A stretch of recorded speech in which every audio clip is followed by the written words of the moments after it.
Hello. I wanted to talk to you today about our vision or whatever we're focusing on.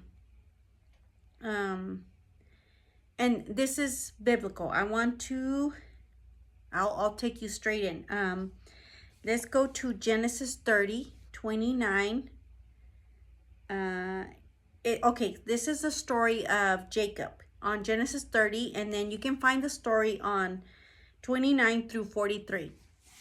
So this is Jacob. He's the one that marries Leah and then works for her for 7 years. Well, technically he was working for Rachel, but the father-in-law, being kind of sneaky, snuck Leah in there, and he actually really wanted Rachel. So then he works another 7 years for Rachel. So he ends up marrying both sisters, and they have kids. And at this time, Jacob pretty much has made Laban, which is his father-in-law, a very rich man. But since he's been working for Laban, he hasn't really had anything for himself, because this whole time he's been working towards the dowry to be able to marry both, Leah and Rachel. Okay, and that's not really the part I want to focus on. So finally he wants to leave. He tells his father-in-law, I want to leave. He's like, I want to leave because I want to be able to get something for myself. But Laban knows that he's been blessed, that now Laban's a very wealthy man because of Jacob and the blessing that God has put on Jacob, despite Jacob being very sneaky. And because, okay, both Jacob and his father-in-law are kind of sneaky, a little shady, I would say.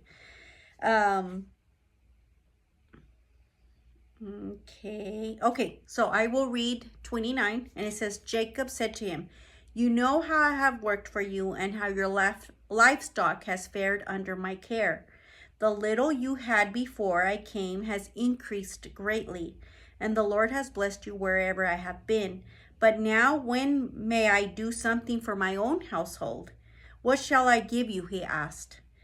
Don't give me anything, Jacob replied, but if you do, will you do this one thing for me? I will go on tending your flocks and watching over them. Let me go through all your flocks today and remove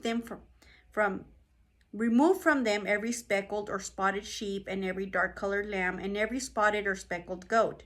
They will be my wages. Okay, so I'm just going to stop right there. And you're welcome to read the rest of the story, but so right now, what Jacob's asking for is, I want the spotted and the striped, not the solid colored ones. So they take those out. And I don't know if there's another version that says that the father-in-law took those out. And then there's this one where this says Jacob took this out. So I don't know if they had an agreement or not. But I'm not focusing on that right now, even though I just made a side about it.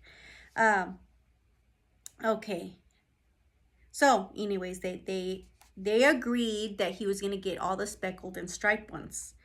And then this is the part that I want to focus on, because this is, see, even animals, on whatever they focus on, that's what they breed. Okay, it says on 37, so after they took all the speckled and all that, so I'm assuming all that's left is the solid colored ones, which don't belong to Jacob.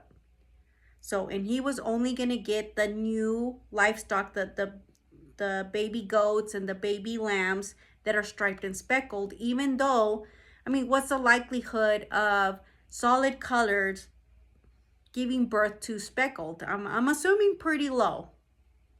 Even though I'm not a rancher, with common sense kind of tells you that the likelihood is lower that they're probably going to have more solid colors than not. Okay, so this is what Jacob does. Jacob, he says, I'm going to read 37 now. It says, Jacob, however, took fresh cut branches from poplar, almond, and plane trees and made white stripes on them by peeling the bark and exposing the white inner wood of the branches. Then he placed the peeled branches in all the watering troughs so that they would be directly in front of the flocks when they came to drink, when the flocks were in heat and came to drink. They made it in front of the branches, and they bore young that were streaked or speckled or spotted. So see, even though they were solid colors, just because this is what they were seeing every day, every time they ate, every time they drank, they were seeing, streaks, speckles, and spots because of what Jacob had done for them, and he placed it in front of the troughs. And then it says, Jacob set apart the young of the flock by themselves. And then, then he started separating them. Like some were for his father-in-law, and then he got to keep the other ones, the striped and all those for him. And I'm assuming after he did that, he started getting way more of the striped, just because of what the animal was looking at. So if you think about it, and God included this in the Bible, and it's what even the animal was focusing on something, and that's what was bred, the striped and speckles, because that's what he was looking at. So how much more us as humans focus on something, and then that's what's going to happen. So a lot of times, just like that example, just focusing on what you do, where you want to go. Just, like the horse, wherever the head goes, the body goes. Or, even the baseball term where it says, if you want to hit the ball, you have to focus on it. You look at the ball. You have to if you want to hit the ball, you look at the ball. I don't know. I don't really play baseball. But I do know the concept that you probably have to see where the ball's coming from or whatever to be able to hit it. And most of the time, you have to see the ball. You have to be looking at the ball, not the bat, not what you're hitting with. And maybe a lot of us that probably don't play baseball or something, maybe we would think like, oh, I look at the bat, whatever I'm hitting with. And no, we need to look at the ball, and the body will do the rest. But this also goes for in a negative way, because, okay, so I've had a lot of clients on my couch, and they will, a lot of them will say, okay, well, when I grow up, I mean, I've had teenagers too, or I've even had young adults, and they're like, well, whenever I have my family, I don't want to be like my dad. I don't want to be like my mom. I mean, it could either be women or men. And a lot of times I'm like, okay, well, how was your dad or how was your mom? And they're describing their parents that they don't want to be like. And I'm not saying everybody to not want to be like your parent. I mean, some parents are great. So I do get why some people don't want to be like their parents, but even though I do think some parents are great, and for you to want to emulate your parents, I think it's great and it's a blessing.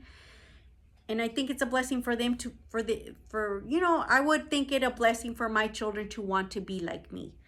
But obviously not every parent's great, and there's some that frankly, there was probably some trauma and all that, and they don't want to be like their parents. So a lot of times they're describing their parents to me, and I'm like, oh, and I've seen them, some of them maybe for a while, and I'm like, oh my, how do I tell them that that's exactly who they're emulating? And I've come to find out is they've been focusing so much on their parents, on not wanting to be like them, but that's what they focused on. They got what they focused on. And it reminded me so I took driver's ed.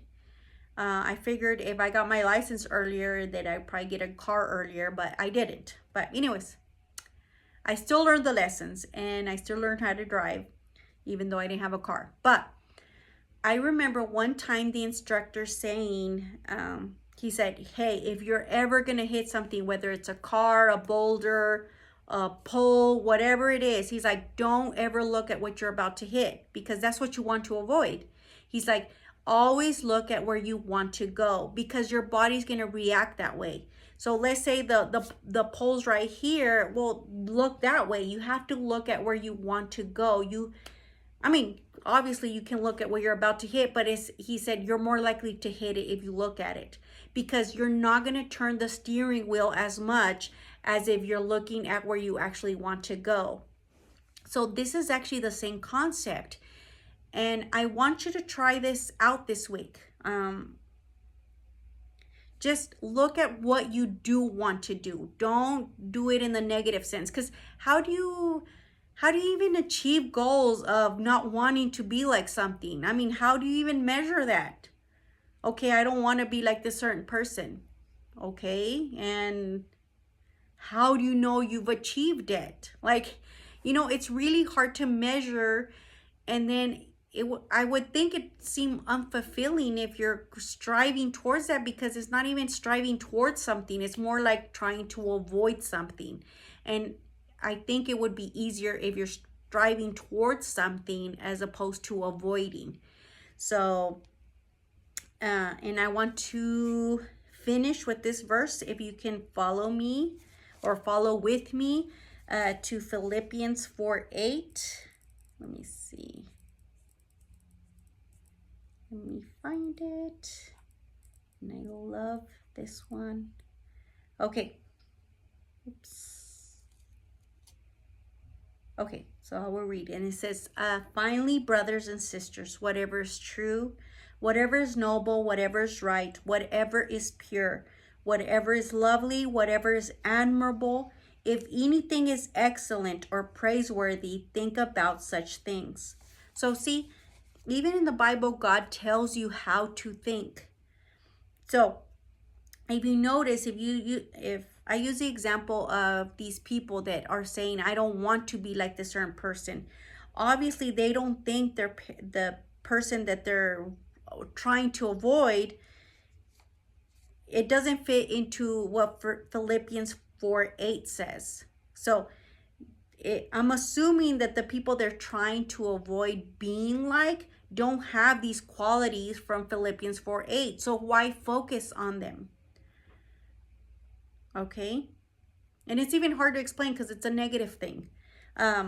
So focus on what, which person or what fits into Philippians 4:8. What is lovely, fit a person that has these qualities on Philippians 4:8. If you do want somebody, like, what, I would really like to be like this person. Or it doesn't even have to be a person. It could be just, I would really want to be pure and lovely, just like what it says on Philippians 4:8.